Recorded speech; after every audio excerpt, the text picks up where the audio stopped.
기도합니다. 성부와 성자와 성령의 이름으로 아멘. 주님의 천사가 마리아께 아뢰니 은총이 가득하신 마리아님 기뻐하소서. 주님께서 함께 계시니 여인 중에 복되시며 태중의 아들 예수님 또한 복되시나이다.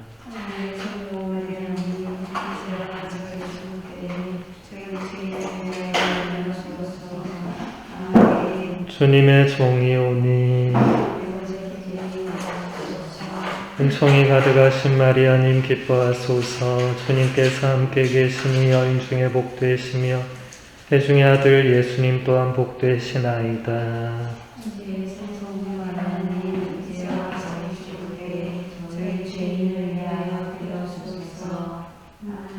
이의 말씀이 사람이 되시어 은총이 가득하신 마리아님 기뻐하소서. 주님께서 함께 계시니 여인 중에 복되시며 태중의 아들 예수님 또한 복되시나이다.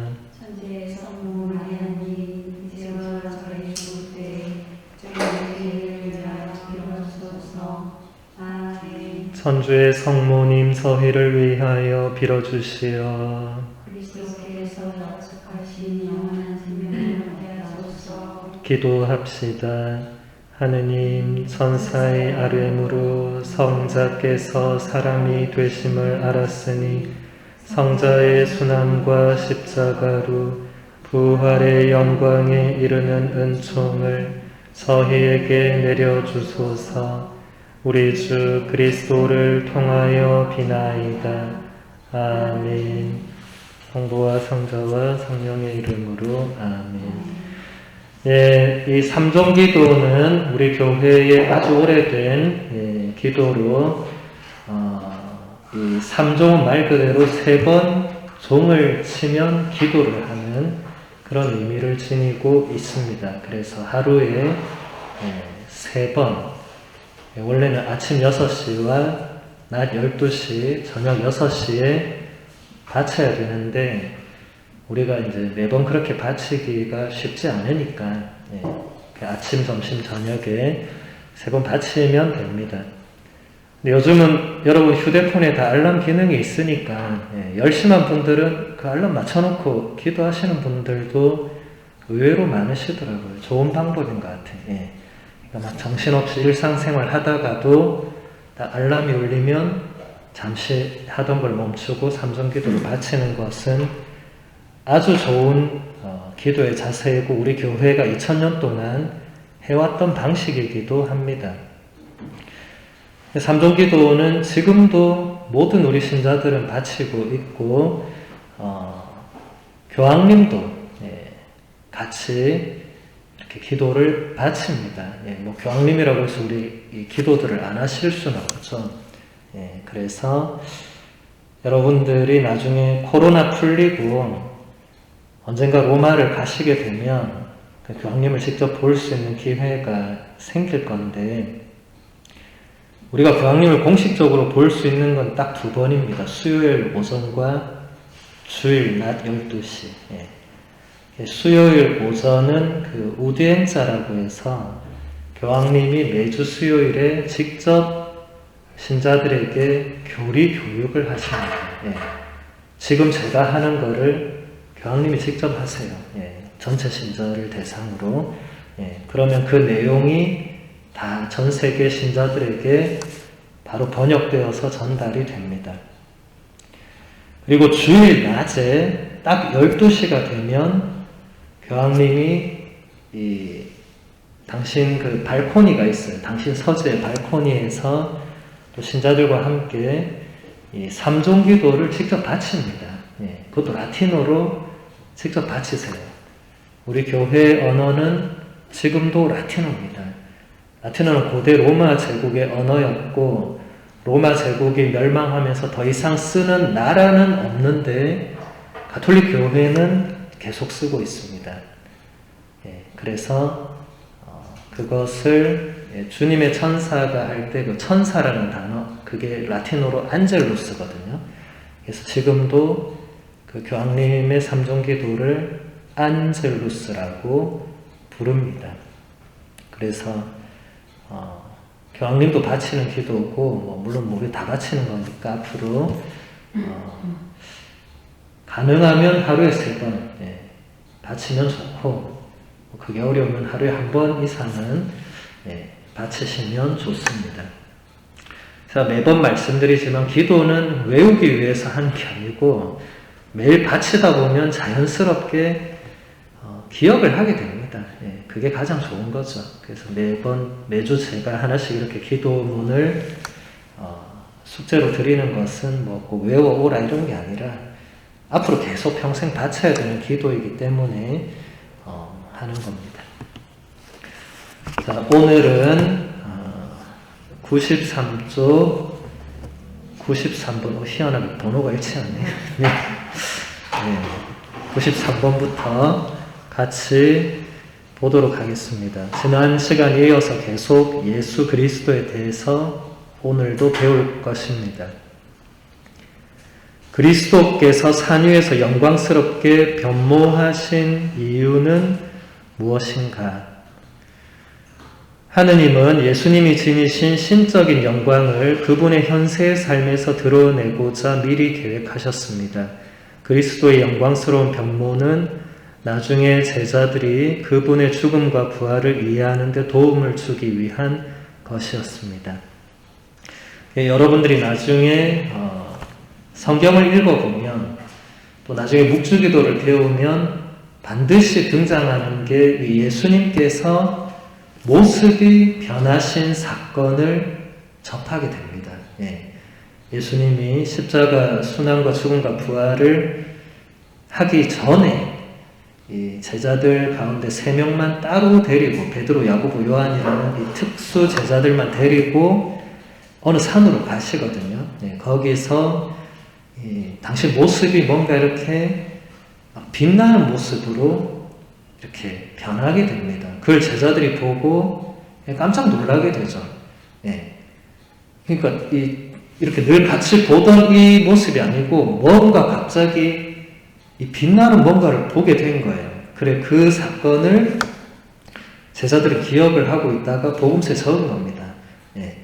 그리고 그게 나중에 가서야 이게 미리 당신의 그 영광스러운 모습, 부활하시고 나서 그 신적인 모습 이런 것을 미리 보여주신 거구나라고 제자들이 알게 되죠. 자, 그 옆에 흰색 부분에 보면 이렇게 베네딕토 16세 교황님이 이런 말씀을 하십니다. 누가 하느님을 강렬하게 체험하는 은총을 받았다면 그것은 예수님의 거룩한 변모 때 제자들이 겪었던 체험과 비슷할 것입니다. 다시 말해서 그 사람은 잠깐 동안 낙원의 행복을 미리 맛본 것입니다.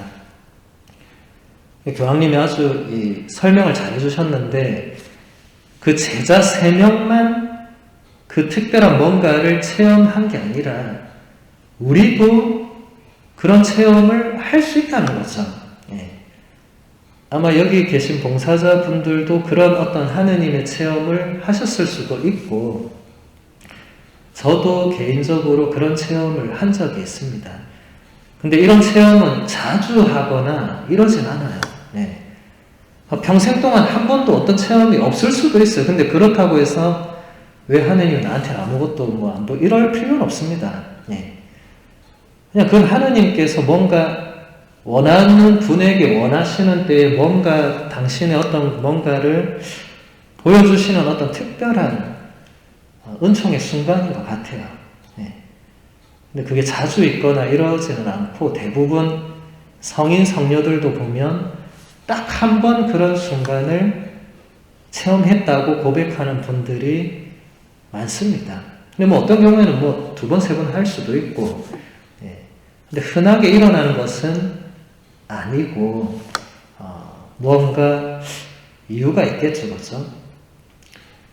여러분 잘 아시는 마더 데레사 수녀님도 예전에 그 자서전, 나의 빛이 되어라라는 그 자서전 보면 마더 데레사 수녀님이 평생을 그 가난한 사람들 위해서 그 그렇게 희생하고 사랑하고 봉사하고 사시고 했는데 그 본인의 내면은 굉장히 영혼의 어둠을 걸었다는 그런 고백을 해서 전 세계가 그 책을 보고 깜짝 놀랐죠.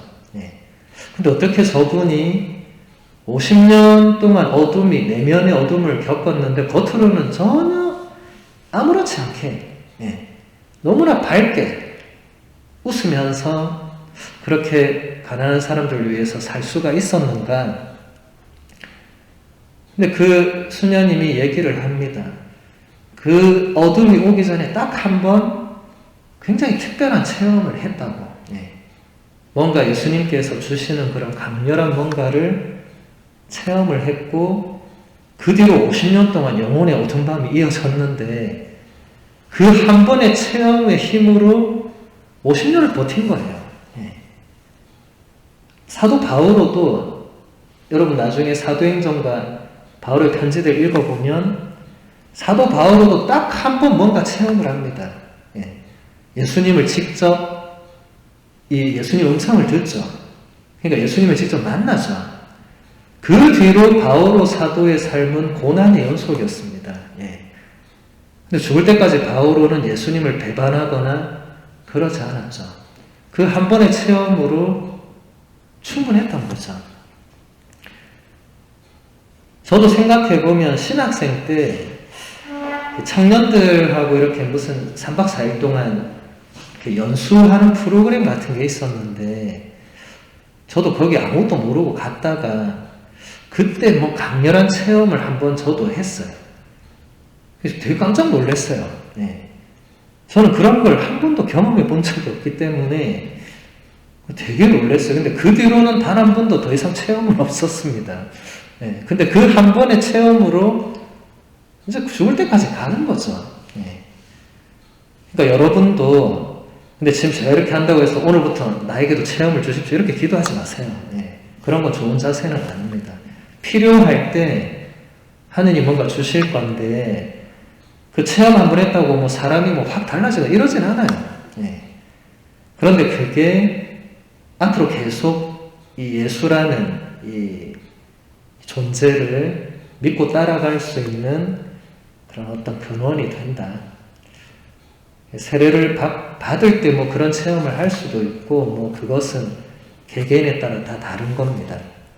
아무튼 그게 베네딕토 교황님은 그 거룩한 변모 때 제자들이 느꼈던 그걸 우리도 경험하는 거다.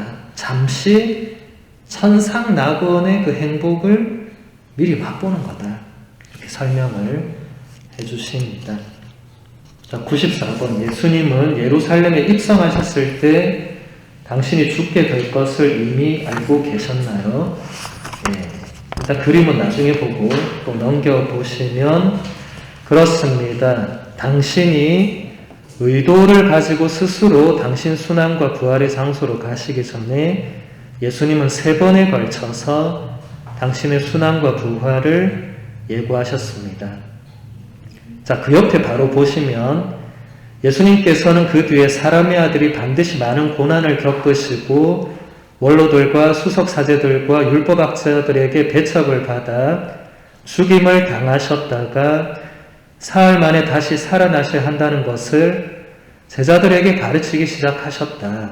마르코복음 8장 31절에 나오는 내용이 인용되었습니다. 여기서 사람의 아들은 바로 예수님을 가리킵니다. 자, 그 밑에 쭉 이어서 보시면 그분께서 말씀하셨다. 보다시피 우리는 예루살렘으로 올라가고 있다. 거기에서 사람의 아들은 수석사제들과 율법학자들에게 넘겨질 것이다. 그러면 그들은 사람의 아들에게 사형을 선고하고 그를 다른 민족 사람들에게 넘겨 조롱하고 침뱉고 채찍질하고 나서 죽이게 할 것이다. 그러나 사람의 아들은 사흘 만에 다시 살아날 것이다. 마르코복음서 10장 33절에서 34절의 내용을 그대로 인용했습니다. 자, 이걸 보면 예수님은 이미 당신의 그 죽음을 알고 계셨어요. 어떻게 죽을지도 알고 계셨어요. 그리고 사흘 뒤에 살아난다는 것도 알고 계셨어요. 그리고 이것을 제자들한테 무려 3번에 걸쳐서 미리 얘기도 해줬어요. 그런데 실제로 예수님이 붙잡히시고 순환 받으시고 하니까 제자들은 다 도망갔죠. 나중에 또 보게 될 겁니다. 95번 예수님이 당신의 죽음과 부활의 날로 유다교의 파스카 축제일을 택하신 이유가 무엇인가? 예수님은 당신의 죽음과 부활을 통해서 이루어져야 했던 일에 대한 상징으로 당신의 민족 이스라엘의 파스카 축제를 선택하셨습니다. 이스라엘 민족이 이집트의 종살이에서 해방되었던 것처럼 그리스도는 우리를 죄의 종살이와 죽음의 권세에서 해방시켜 주셨습니다.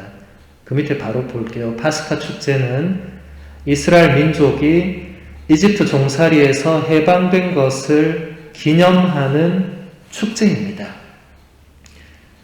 여러분, 예전에 한 20년 전에 이집트 왕자라는 애니메이션 혹시 기억나세요? 예. 기억 안 나십니까? 예. 이집트 왕자라는 애니메이션이 있었는데 그게 누구의 이야기냐면 모세라는 인물. 구약 성경 탈출기에 등장하는 그 모세라는 인물의 이야기를 남녀노소 누구나 볼 수 있도록 애니메이션으로 만든 거예요. 다음에 시간 되시면 요즘 코로나로 시간이 좀 있으실 거니까 한번 찾아보시면 되게 재밌을 거예요. 재밌지만 내용은 다 탈출기의 내용 그대로입니다. 모세라는 인물이 원래 죽을 뻔 했는데 죽지 않죠. 이 어머니가 아기를 낳고 죽임을 당할까봐 두려워서 그 아기를 이 상자에, 나무 상자 만들어가지고 강가에 띄우죠. 날강에 띄우죠. 근데 마침 그 이집트의 그 공주가 목욕하러 나왔다가 이 상자를 봅니다. 그래서 한여를 시켜서 가져오라고 하니까 아기가 있는 거예요. 아기는 100% 이 이스라엘의 아기란 걸 공주가 알아차렸죠.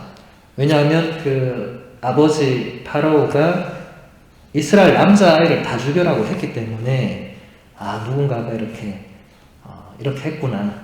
근데 이 공주는 되게 착한 사람이었던 것 같아요. 그러니까 아기를 죽이지 않고 자기가 키우겠다고 키워놉니다. 그러니까 모세는 이집트 왕자가 되는 거죠. 왜냐하면 공주의 아들처럼 됐으니까. 근데 모세가 40년을 이집트 왕자로 살다가 이제 이집트를 떠나서 도망치고 40년 광야에서 살다가 이제 다시 이집트로 들어가서 이스라엘 백성들을 데리고 나오죠. 이 이야기는 성경 모르는 사람도 웬만하면 다 알 겁니다. 그래서 이스라엘 백성이 이집트에서 이 가나안 땅으로 넘어가는 그 사건. 근데 그 홍해 바다를 건너갈 때 이 물이 갈라져서 이스라엘 백성들이 마른 땅 위를 건너가고 그 뒤에 이집트 병사들이 그 물에 들어가서 다 죽게 되는 그 이야기를 이제 모티브로 하고 있죠. 그 애니메이션이. 근데 그게 이제 구약 성경의 탈출기, 구약 성경 2번째 책인 탈출기에 그게 그대로 나옵니다. 그래서 그때 하느님께서 이스라엘 백성들에게 너희는 이 사건을 이 대대손손 기억하면서 이걸 축제로 벌여라. 그래서 이 축제를 파스카 축제라고 이름을 지었습니다. 이게 히브리어로는 이게 페사라는 단어인데 건너가다는 뜻입니다. 건너간다. 이 히브리어 페사를 그리스어가 거의 그대로 소리 나는 대로 번역을 합니다. 파스카라고.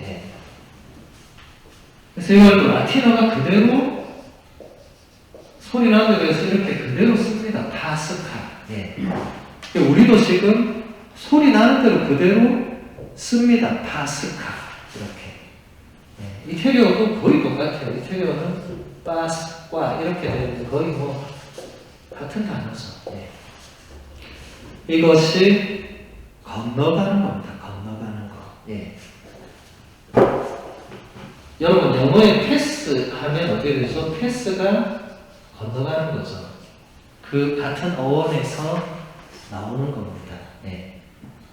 근데 영어로는 부활이 뭐죠? 이 파스카가 결국 부활이라는 뜻인데 영어로 우리가 부활을 뭐라고 하죠? 이스터라고 하죠. 그렇죠? 그래서 여러분이 부활절을 미국에서 보낸 적이 없을 테니까 미국에서는 부활절 되면 해피 이스터 이렇게 서로 인사합니다. 기쁜 부활을 보내라. 독일어로는 부활을 오스턴이라고 하거든요. 그래서 독일에서는 부활절에 프로에 오스턴 이렇게 서로 기쁜 부활을 보낸다. 같은 어근이죠. 딱 봐도 비슷하게 생겼죠. 그러니까 이 단어들은 저기서 유래하지 않았다는 걸 바로 알 수 있죠. 이것은 게르만 고트 어족에서 나온 겁니다. 영어랑 독일어는 상당히 비슷해요. 그리고 많은 경우에는 이렇게 라틴어에서 파생이 되는데 이런 경우는 원래 독일 사람들이 쓰던 그 게르만어가 있습니다. 그 또 고트 그 근방에서 그 유럽의 그 북부 해안 지방에서 살던 고트족이라고 그 언어가 많이 짬뽕이 되어 있어요. 그럴 때는 전혀 다른 이런 단어들이 나오게 됩니다. 그래서 여러분들이 언어를 좀 유심히 이렇게 보면 이 역사와 많이 관련이 되어 있는 걸 볼 수가 있어요. 어쨌든 이 파스카 축제, 이제 이것을 이제 축제로 이스라엘 백성들이 지내는데 예수님께서 이 날을 당신 이 십자가 죽음을 당하는 그 날로 삼았다라는 겁니다. 이유가 있겠죠. 그러니까 이 파스카 축제가 이 파스카 사건이 이 홍해 바다를 잘 건넜다 했잖아요. 이집트라는 땅에서 이스라엘을 노예살이를 했는데 여기서 가나안 땅, 하나님께서 약속하신 축복의 땅으로 건너가는데 이 건너간다는 단어는 굉장히 중요합니다. 건너가는 그 사건, 홍해라는 중간에 바다를 건너가는 그 사건. 이것은 이집트는 어떤 노예살이, 그러니까 어떤 죽음을 상징한다면 이 가나안 땅은 뭔가 해방되는 것, 뭔가 생명을 상징하겠죠, 그렇죠? 이것이 바로 예수님에게서 그 예수님의 십자가 죽음과 부활이 바로 이 사건을 그대로 이루어내는 거라는 걸 보여주는 거죠. 이걸 지금 우리가 보게 되는 겁니다. 계속 몇 개 더 볼 건데, 자, 그 다음 96번을 보면 예수님처럼 온유한 사람을 십자가형에 처한 이유는 무엇인가? 자, 그 옆에 페이지 보세요. 여러 측면에서 예수님은 유례 없이 당시 전통적인 유다교에 도전한 사람이었습니다. 그분은 죄를 용서하셨는데 그것은 오로지 하느님만이 하실 수 있는 일이었습니다. 그분은 안식일 계명도 상대적인 것으로 간주하셨고 하느님을 모독한다는 의혹에 휩싸이셨으며 거짓 예언자라는 비난을 받았습니다. 율법에 따르면 이 모든 것은 사형에 처해야 하는 위법 행위에 해당되었습니다. 이게 예수님의 죽음의 이유를 아주 잘 설명을 한 거예요. 그러니까 그 당 예수님 시대의 이스라엘 백성이 하느님을 믿고 따르는 이 종교계의 핵심적인 게 율법이라는 게 있었습니다. 그런데 예수님께서 와서 뭔가 말하고 행동한 걸 보니까 그 이스라엘의 종교 지도자들이 보기에는 예수님이 뭔가 율법을 지키지 않는 듯한 느낌을 받는 거예요. 뭔가 본인은 인간인데 본인이 자꾸 하느님인 것처럼 말하고 행동하고 하니까 결국 신성 모독죄가 가장 큰 이유가 됩니다. 예. 그렇게 해서 죽임을 당하시게 되는 건데, 그게 물론 모든 것은 아니고, 자, 그 다음 97번 보면, 유다인들에게 예수님의 죽음에 대한 책임이 있는가? 그 밑에 보면, 유다인들에게 예수님의 죽음에 대한 연대 책임을 물을 수 없습니다. 이에 반해서 교회는 모든 죄인이 예수님의 죽음에 연루되어 있다고 고백합니다. 자, 그 옆에 흰색 여백의 밑에 보시면 그분을 십자가형에 처하게 한 것은 마귀들이 아니라 악습과 죄를 즐김으로써 그들과 함께 그분을 십자가에 못 박았고 여전히 못 박고 있는 바로 당신이다. 아시시의 프란치스코 성인이 우리에게 남겨준 가르침입니다. 그러니까 예수님의 죽음에 누가 가장 책임이 있느냐, 이거는 굉장히 중요한 물음이었어요. 그리고 이 물음이 수많은 역사적인 비극적 사건을 낳게 했어요. 왜냐하면 예수님의 죽음에, 여러분 나중에 그 예수님의 순환 부분을 읽어보면 예수님을 십자가 못 박기 전에 그 당시 로마 총독 빌라도, 이게 다 실제 인물입니다. 빌라도와 그 이스라엘의 종교 지도자들이 대화를 나눠요. 빌라도는 예수님을 신문해 보더니 별 특별한 이 사형을 받을 만한 죄가 없다고 생각했어요. 예. 그래서 나는 별로 이 사람 안 죽여도 될 것 같다. 이렇게 하니까 그 당시 이스라엘 종교 지도자들이 죽여야 된다고. 예. 그 하느님을 모독하고 막 했기 때문에 죽여야 된다고. 빌라도가 그러니까, 근데 나는 별로 뭐 죽일 죄목을 못 찾겠다고. 근데 너가 죽여야 되겠다면 너가 알아서 죽여라. 근데 나는 이 사람의 피해에 대해서 책임이 없다. 이 말을 해요. 근데 그때 이스라엘 종교 지도자들이 그 사람의 피해에 대한 책임은 우리하고 우리 자손들이 질 거라고 말해요. 예. 이 문장이 성경에 남아있음으로 해서 지금까지도 유대인들은 어마어마한 박해와 고통을 2000년 역사 내내 받아왔습니다. 예. 유대인들은 이 예수님 피해에 대한 어떤 책임을 져야 된다는 이것 때문에 엄청난 희생을 받았어요. 예. 여러분, 그 대표적인 게 그 지난 세기에 제2차 세계대전 중에 히틀러가 어떻게 했습니까? 유대인들한테. 예. 무자비하게 학살했죠. 그때 죽은 유대인이 몇 명 정도 된다고 추산됩니다. 약 600만 명 정도가 아마 죽었을 거라고, 그것도 추산할 뿐입니다. 실제로 얼마나 죽었는지 아무도 모르죠. 예. 아직도 독일이나 폴란드에 가면 그때 유대인들을 그 나치가 어떻게 했는지 그 현장이 그대로 남아 있습니다. 폴란드의 아우슈비츠 수용소라든지, 또 그게 가장 큰 수용소였죠. 예. 독일에도 여러 곳에 남아 있어요. 여러분, 나중에 코로나 다 끝나면 꼭 유럽에 여행이나 상주순례 갔을 때 아우슈비츠든 하여튼 수용소 한 곳은 꼭 가보시기 바랍니다. 예. 되게 처참하지만 배우는 게 있으니까 놔뒀겠죠, 그렇게. 예. 이 역사가 주는 교훈을 잊으면 안 되겠죠. 저는 아우슈비츠도 가보고 여러 수용소를 일부러 다 찾아가 봤어요.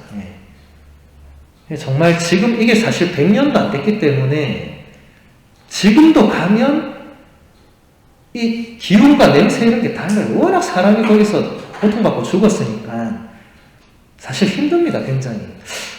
그런데도 거기가 많은 생각을 하게 하죠.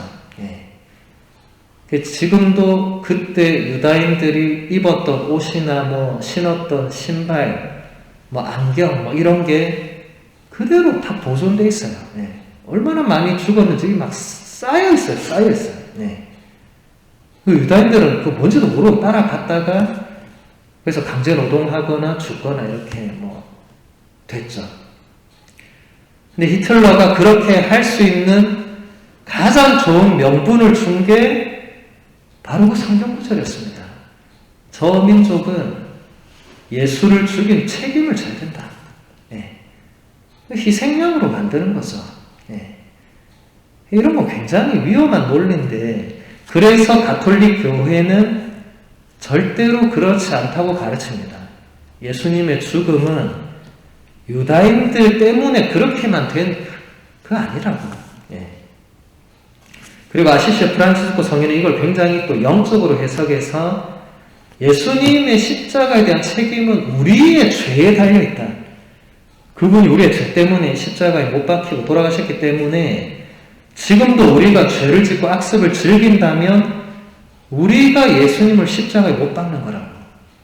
아주 신학적인 설명을 하고 있습니다. 프란치스 성인은 전혀 신학을 배우지 않은 분인데도 이 어마어마한 이 영성으로 이런 설명을 할 수 있는 거죠. 자, 넘겨보시면 98번 하느님은 당신 외아드님의 죽음을 의도하셨는가? 자, 답을 보겠습니다. 예수님이 비극적인 외부 상황들 때문에 끔찍한 죽음을 맞으신 것이 아니었습니다. 그분은 하느님께서 미리 정하신 계획과 예지에 따라 사람들 손에 넘겨지셨습니다. 죄와 죽음의 자녀였던 우리가 생명을 얻도록 하기 위해서 하늘에 계신 아버지는 죄를 모르시는 그리스도를 우리를 위하여 죄로 만드셨습니다. 아버지신 하느님이 당신 아드님에게 요구하셨던 재물의 크기는 그리스도의 헌신의 크기와 일치합니다. 아버지, 이 때를 벗어나게 해주십시오 하고 말할까요? 그러나 저는 바로 이 때를 위하여 온 것입니다. 아버지나 아들이 지녔던 마음은 모두 십자가라는 최악의 상황에서 입증된 사랑이었습니다.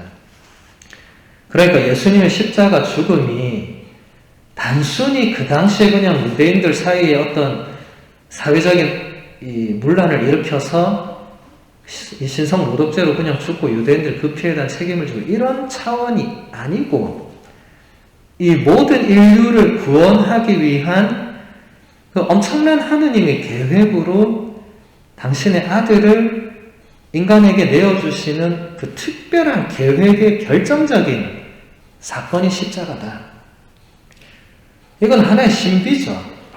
예, 하느님이 당신과 똑같은 본질을 지닌 존재인 당신의 아드님을 세상에 보내셔서 이 모든 사람이 뭔가 새로워질 수 있도록 하는 이 엄청난 계획을 이제 우리가 믿고 받아들일 건지 그러지 않을지를 결정하는 겁니다.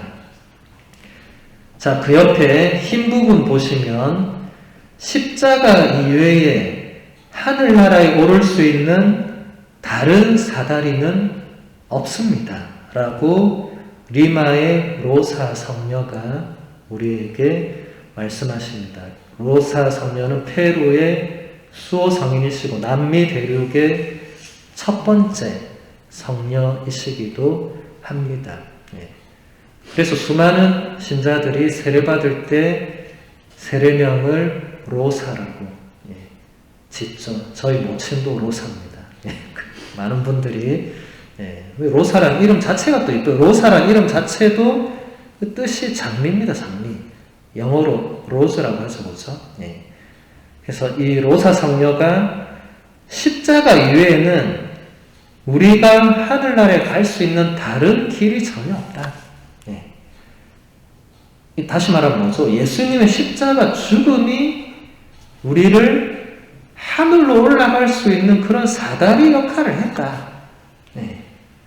이 성인 성녀들은 로사 성녀도 뭘 신학을 배운 분이 전혀 아닙니다. 그냥 이 시골 처녀였어요. 근데 이런 분이 이런 엄청난 내용을 말할 수 있는 게 이 성인 성녀들의 위대한 부분이겠죠. 그죠? 자, 그 다음 99번. 최후의 만찬에서는 어떤 일이 벌어졌는가?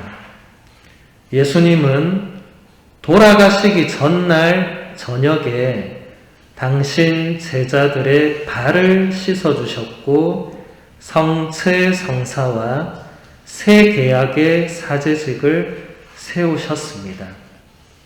자, 여러분 최후의 만찬 다 들어봤죠? 이태리 가보신 분들은 안 가보셨어도 레오나르도 다빈치라는 세계적으로 유명한 화가가 그린 최후의 만찬 그림을 아마 다 보셨거나 들어서 아실 겁니다. 내용도 대충은 아실 거예요. 예수님이 이 십자가 죽음을 당하기 전날, 그러니까 이 세상에서는 마지막 날 저녁에 제자들과 같이 만찬이 뭐죠? 저녁 식사죠. 그죠? 근데 왜 최후가 붙었습니까? 그게 마지막 식사였기 때문에. 제자들은 그게 마지막 식사인 줄 몰랐지만 마지막이었기 때문에 이제 최후의 만찬이라고 이름이 붙여졌죠. 근데 구체적으로 거기서 무슨 일이 있었느냐? 이제 세 가지가 있었던 거죠. 예수님이 제자들의 발을 씻어주셨고 성체 성사와 새로운 계약의 사제직을 세웠다. 이 세 가지. 근데 이 세 가지가 너무너무 중요한 사건입니다. 자, 그 위에 그림 보세요.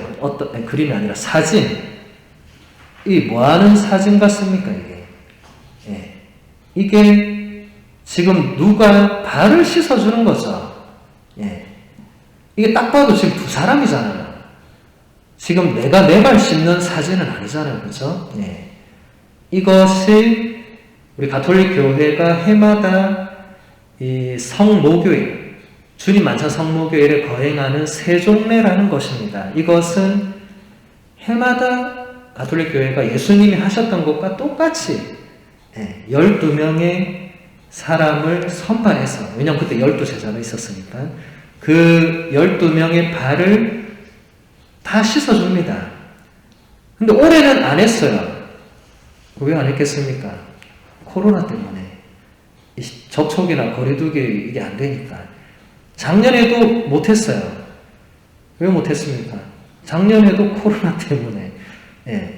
근데 그 이전까지는 계속 했습니다.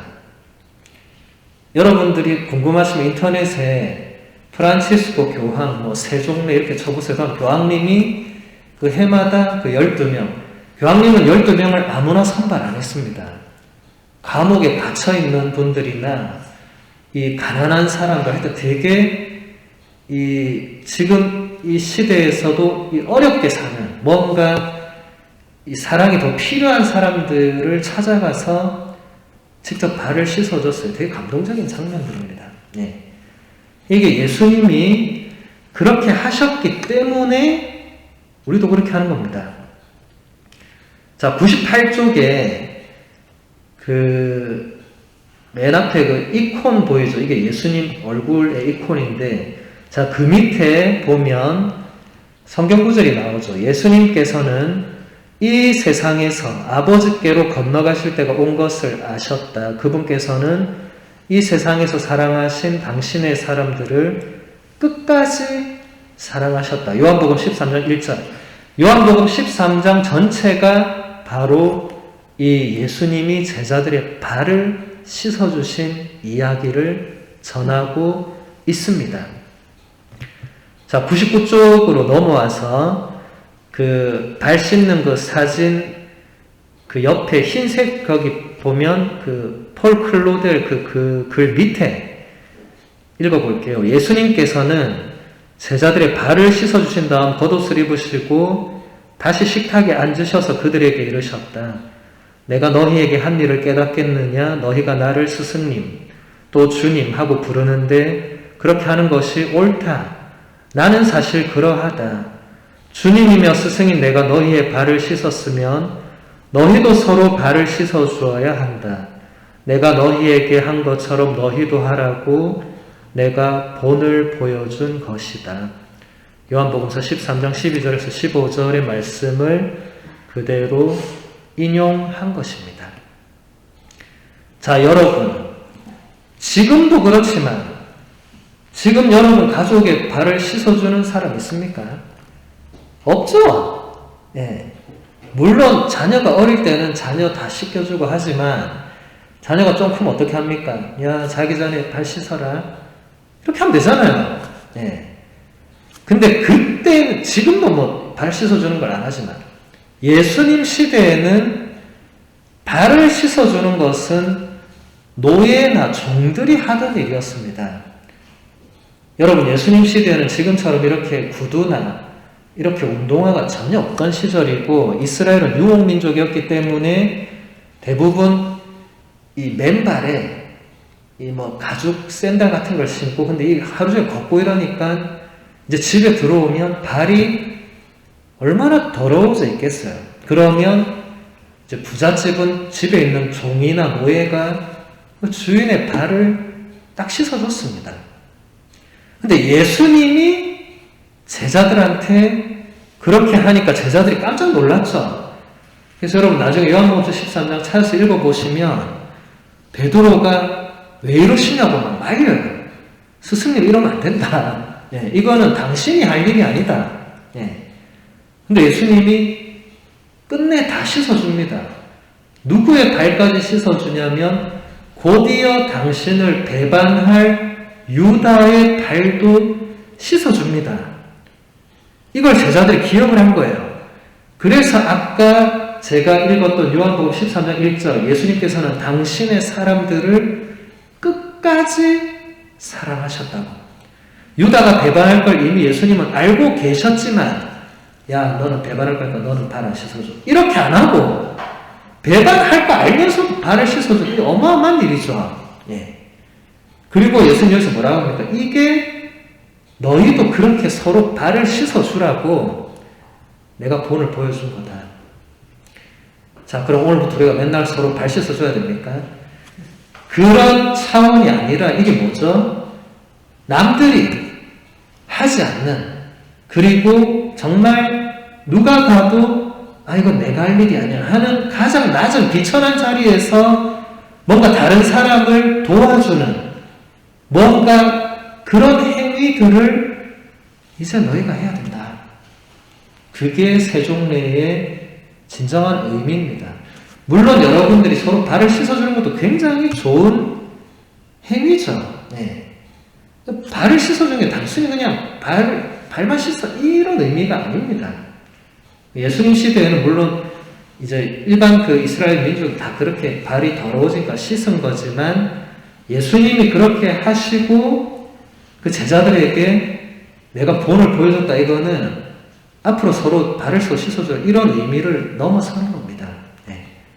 우리도 그렇게 다른 사람들에게 뭔가 도움을 주고 사랑을 베푸는 그런 행위를 우리도 해야 된다는 거죠.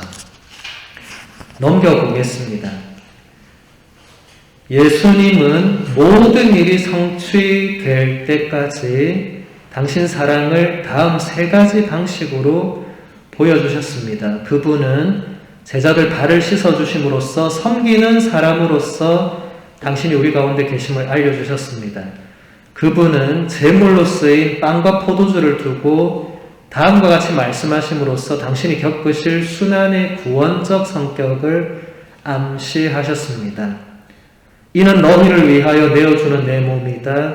너희는 나를 기억하여 이를 행하여라. 또 만찬을 드신 뒤에 같은 방식으로 잔을 들어 말씀하셨다. 이 잔은 너희를 위하여 흘리는 내 피로 맺는 새 계약이다. 이와 같이 그분은 거룩한 성체 성사를 세우셨습니다. 예수님은 사도들에게 너희는 나를 기억하여 이를 행하여라 라고 당부하심으로써 그들을 새 계약의 사제들로 삼으셨습니다.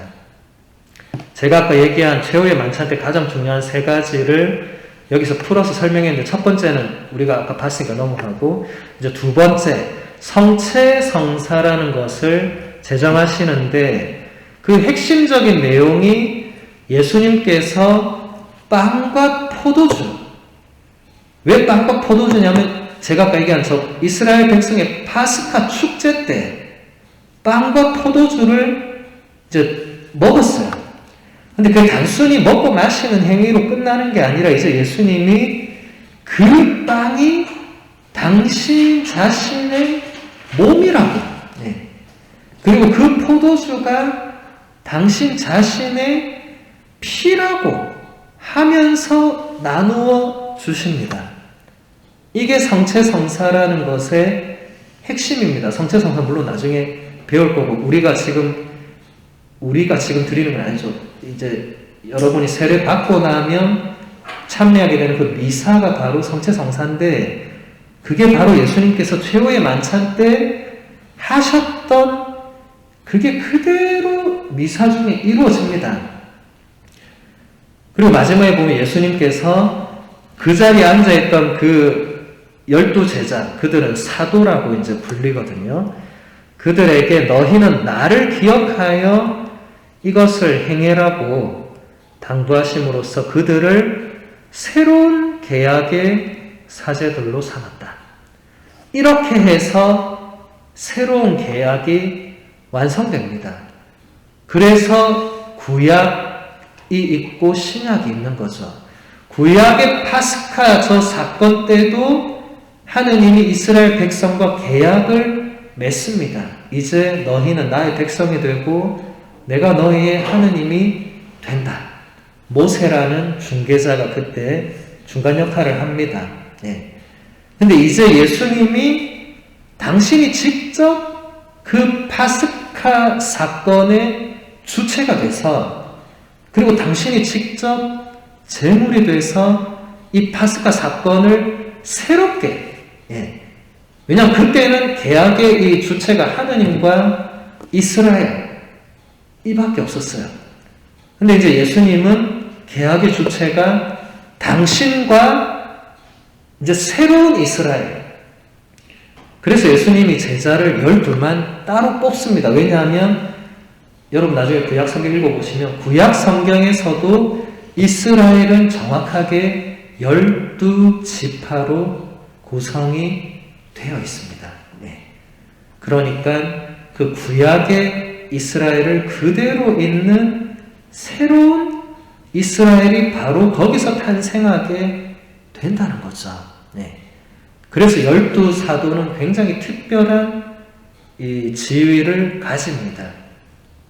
그리고 그때부터 이 새로운 계약을, 새로운 파스카 축제를 거행하게 되는 그 임무를 사도들이 받게 됩니다. 거기서 그 사제라는 직분이 탄생을 합니다. 예. 그러니까 그 최후의 만찬이 그 당시에는 그냥 마지막 식사였지만 이게 다시 우리가 이제 되돌아봤을 때 이 세 가지의 이 엄청난 사건이 그 안에서 발생을 한 거고 지금까지도 그 세 가지는 유효하게 이어져 오고 있습니다. 자, 100번 질문. 예수님은 돌아가시기 전날 밤 올리브산 위에서 실제로 죽는 것을 두려워하셨는가? 대답은 예수님은 진짜 인간이셨기 때문에 올리브산에서 기도하실 때 죽게 될 것을 진정으로 두려워하셨습니다. 우리가 지닌 것과 똑같은 인간의 의지력으로 예수님은 세상의 생명을 위해서 당신 생명을 바치라는 성부는 아버지 하느님이죠. 성부의 뜻에 따르고자 노력하셨습니다. 온 세상뿐만 아니라 심지어 당신 제자들에게도 버림받았던 가장 어려웠던 때 예수님은 고심 끝에 예라고 대답하셨습니다. 아버지, 이 잔이 비켜갈 수 없는 것이라서 제가 마셔야 한다면 아버지의 뜻이 이루어지게 하십시오 라고 예수님이 기도를 올리브산에서 하셨습니다. 마태복음서 26장 42절의 내용을 그대로 인용을 한 것인데 왜 이런 질문과 답이 교리서에 나오냐면 초창기에, 그러니까 예수님 이제 죽음 부활 승천 이후에 이제 교회가 형성될 때, 예수님 제자들이 형성이 될 때 많은 사람들이 예수님에 대해서 어떻게 생각했냐면 예수님은 하느님과 같은 분이기 때문에 아마 인간적으로 이런 부분들은 사실이 아닐 거다. 예. 그러니까 여기서 보세요. 돌아가신 전날에 올리브산에서 실제로 죽는 것을 두려워했냐? 근데 그 사람들은 아마 두려워하지 않았을 거다. 왜냐하면 그분은 하느님과 같은 분이니까 사실 죽는 것도 쇼고 고통당하는 것도 쇼고 다 그렇다고. 네. 그러니까 그게 하나의 이단적인 요소가 되는 겁니다. 우리가 제가 전에도 한번 설명한 것 같은데 이 하느님의 아들이신 예수님을 하느님과 인간 이 두 부분으로 이루어진 분을 한 부분이라도 놓친다면 예수님은 진짜 인간의 구원자가 될 수가 없습니다. 갑자기 왜 그러지? 예. 일단 진행을 하도록.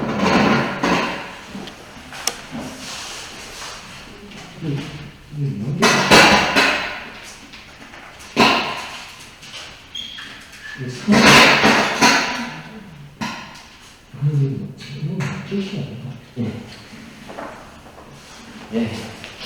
아마 마치라고 얘가 이러는 게 아닌가. 예. 시간이 다 된 것 같기도 하네요. 예. 그래서 이 부분은 아마 다음에 또 볼 기회가 있을 것이고, 자, 그 옆에 101페이지 메뉴에 보면 이제 순환 해서 그 옆에 보면 패션 해서 뭐 질병, 순환, 고통, 열정을 뜻하는 라틴어 파시오에서 유래하고 그리스도의 순환을 가리킨다. 여러분 예전에 패션 오브 크라이스트라는 영화, 멜 깁슨 감독의 영화 다 기억하실 겁니다. 그죠? 예. 그 영화는 인류 역사상 가장 특별한 영화로 남을 겁니다. 왜냐하면 영화의 주제가 그 예수님의 순환과 죽음 이것뿐이거든요. 예.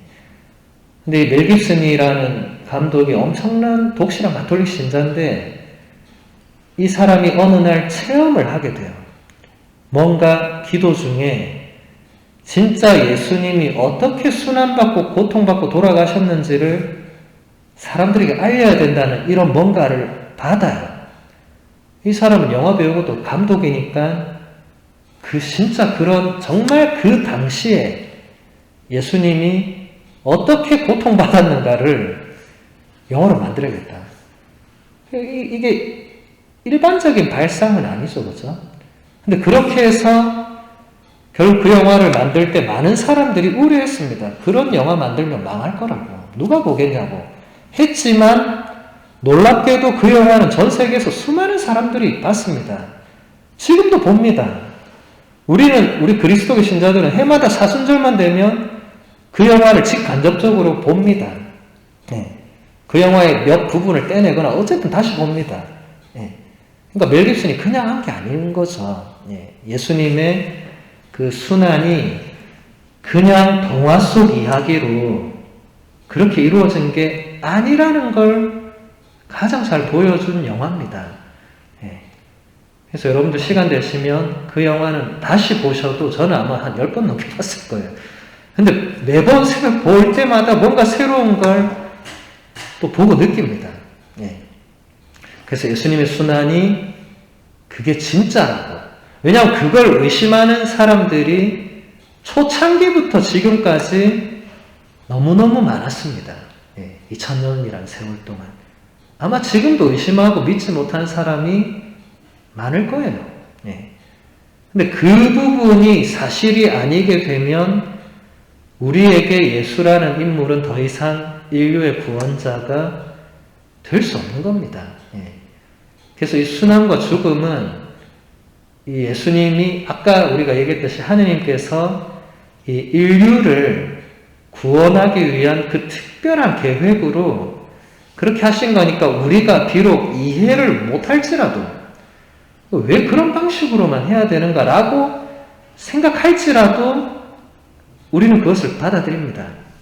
그래서 나머지 부분이 이제 그런 것들을 설명해 주는 내용입니다. 그래서 여러분들이 한 주간 동안 집에 가셔서 나머지 부분을 읽어보시면 됩니다. 112번 질문까지, 그러니까 109쪽에 112번 질문과 그 답까지는 집에서 천천히 읽고 생각하는 그런 시간들을 가지시기 바라고, 다음 시간에는 성령을 믿나이다.